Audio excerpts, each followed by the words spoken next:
He broken this ceasefire. He killed our people and he didn't exchange prisoners. We signed the exchange of prisoners, but he didn't do it. What kind of diplomacy, JD, you are speaking about? What do you mean?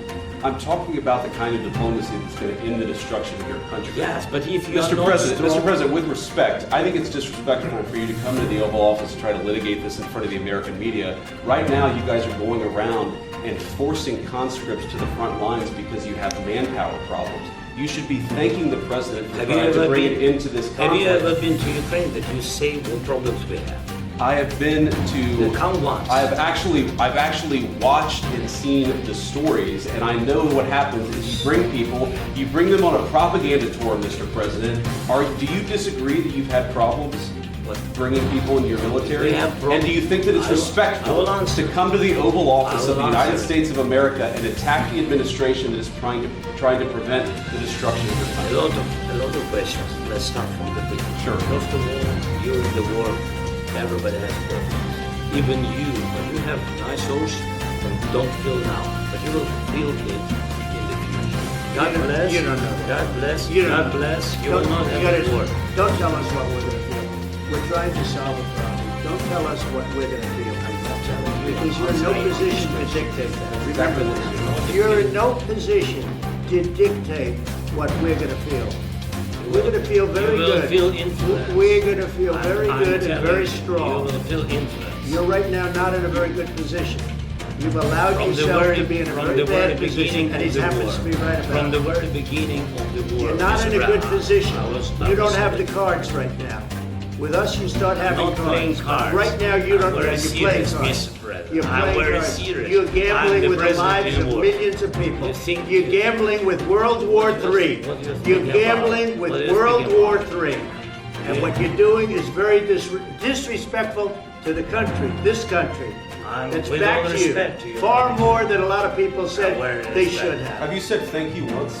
A lot of times. No, in this Even entire today. meeting, you said thank you. Even today. You went to Pennsylvania and campaigned for the opposition in October. Offer some words of appreciation for the United States of America and the president who's trying to save your country. Please, do you think that if you will speak very loudly about the war, He's not speaking loudly. He's not speaking loudly. Your country is in big trouble. Can I Wait a answer? minute. No, you've done a lot of talking. Your country is in big trouble. I know. You're not winning. I know. You're not winning this. I know. You have a damn good chance of coming out okay because of us. Mr. President, we are staying in our country, staying strong from the very beginning of the war. We've been alone, and we are thankful. I said thanks You haven't in been this alone. cabinet, You and not haven't been only alone. in this cabinet. We gave you, through I this said stupid president, $350 billion. You voted we gave for you your military equipment. You and you voted men for are your brave, president. but they had to use our military. What about If you didn't have You our invited military me. equipment, You invited if me you to didn't speak. have our military equipment, this war would have been over in 2 weeks. In 3 okay? days, I heard it from Putin. In 3 days. This is something Maybe new. less. In 2 weeks, of course, yes. It's going to be a very hard thing to do business like this. I tell you. Just say thank you. I said a lot of times to American people. Accept that there are disagreements, and let's go litigate those disagreements rather than trying to fight it out in the American media when you're wrong. We know that you're wrong. But you see, I think it's good for the American people to see what's going on. I understand. I think it's very important. That's why I kept this going so long. You have to be thankful. You don't have the cards. You're buried there. Your people are dying. tell you You're again, running low I on know. soldiers. Listen, Don't you're running Mr. low President. on soldiers. It would be a damn good thing. Mr. And then you tell us, I don't want a ceasefire. I don't want a ceasefire. I want to go and I want this. Look, if you could get a ceasefire right now, I tell you, you take it so the bullets stop flying and your men stop getting killed. Of course, we want to stop the war. But you're saying you don't want a ceasefire. But I said to you, I want a ceasefire. with guarantees. Because you'll get a ceasefire faster than an agreement. Ask our people about ceasefire, what they think. That wasn't doesn't with matter me. for you what- That what wasn't is with me. it That was wasn't with with you. a guy named Biden, who was not a smart person. This That is was your, with, this that was is with your Obama. president. It was your president. Excuse me. That was with Obama, who gave you sheets, and I gave you javelins. Yes. I gave you the javelins to take out all those tanks.